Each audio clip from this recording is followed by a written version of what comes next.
여러분은 지금부터 모든 잠이 똑같은 잠이 아니라는 것을 이해하게 되실 겁니다. 우리 뇌가 제대로 쉬는데 가장 중요한 부분이 이런 수면 무호흡과 유사한 결과를 보인다고 하네요.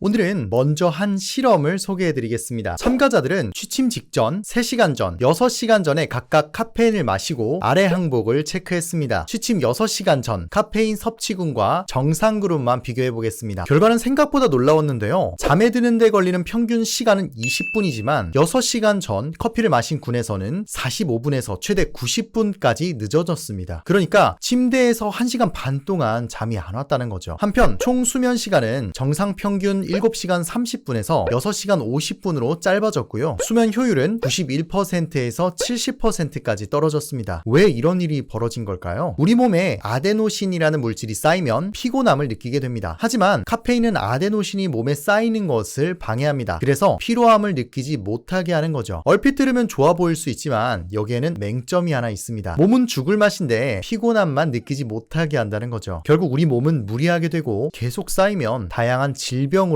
이어지게 되는 것이죠. 그렇다고 우리가 카페인 없이 살 수 있나요? 제 생각에는 힘든 분들이 더 많을 거라고 생각이 되는데요. 그래서 오늘의 목표는 카페인의 원리를 알고 수면 방해를 최소화하는 것입니다. 결론부터 말씀드리겠습니다. 적어도 수면 7시간 전에는 카페인 섭취를 제한해야 하고 하루 200mg 이하로 카페인을 섭취하셔야 합니다. 만약 어쩔 수 없이 7시간 룰을 어기게 된다면 디카페인 커피로 대체하시는 것을 추천드립니다. 한편 사람마다 카페인을 몸에서 정화하는 능력, 대사 능력이 다릅니다. 어떤 물질이 몸에서 절반이 빠져나가는데 걸리는 시간을 반감기라고 하는데요. 카페인의 반감기는 사람에 따라 3시간에서 7시간까지 다양하게 존재하니까 내 몸이 어느 정도 카페인에 민감한지 그리고 어느 정도 영향을 미치는지 체크하시는 것이 필요합니다. 우선 우리가 통상적으로 섭취하시는 커피에 들어있는 카페인 함량을 알아가시면 좋을 것 같습니다. 이것을 기준으로 보시면 하루 200mg 이하가 가장 좋습니다. 여태까지 카페인에 대한 이야기만 했는데요. 더 중요한 내용, 알코올에 대해서 알아보도록 하겠습니다. 우리가 통상적으로 잘못 알고 있는 상식 중 하나는 음주 후에 잠을 더 잘 자고 아침에 개운하게 일어난다는 것입니다. 이것은 틀렸는데요. 정확히 말씀드리자면 수면 유도와 각성에는 효과가 있지만 깊은 수면을 방해하게 돼서 제대로 된 잠은 방해하게 된다는 겁니다. 여러분은 지금부터 모든 잠이 똑같은 잠이 아니라는 것을 이해하게 되실 겁니다. 일단 렘 수면과 논 렘 수면은 많이 들어보셨을 건데요. 여기서 볼 수 있는 렘 수면은 반각성 상태라고 생각하시면 편하실 겁니다. 렘 수면을 지나 논 렘 수면으로 가면 깊은 수면으로 들어가게 됩니다. 이 중 우리 몸이 회복되고 우리 뇌가 제대로 쉬는데 가장 중요한 부분이 이 3, 4단계 깊은 수면이죠. 정상적으로 우리는 3, 4단계 수면을 총 수면 중 3, 4번 정도 겪는데요. 하지만 음주를 한 뒤에 수면을 취하게 되면 알코올의 분해 산물이 뇌의 특정 부분을 자극해 3, 4단계의 수면, 즉 깊은 수면으로 들어가는 것을 방해하게 됩니다. 재밌는 사실은 렘 수면 때 각성하면 가장 개운한데요. 우리가 음주 후에 기상하면 개운한 이유는 얕은 수면과 렘 수면 사이에서 수면이 이루어지기 때문에 상대적으로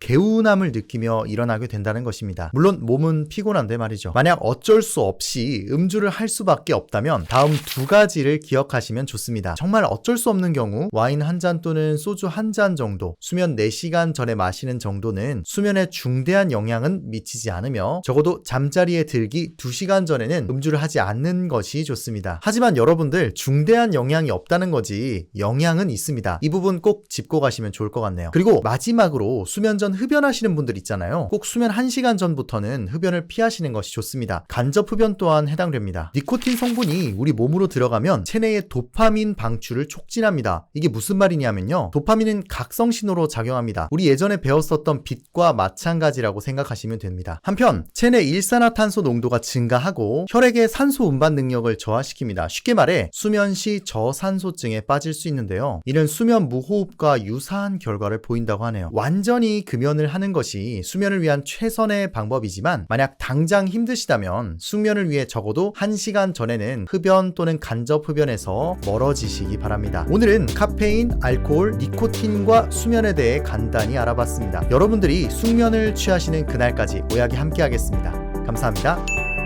영상이 도움이 되셨다면 여기 구독 버튼을, 누군가에게 추천해주고 싶다면 좋아요를, 매주 새로운 영상을 받아보고 싶다면 알림 설정 눌러주세요.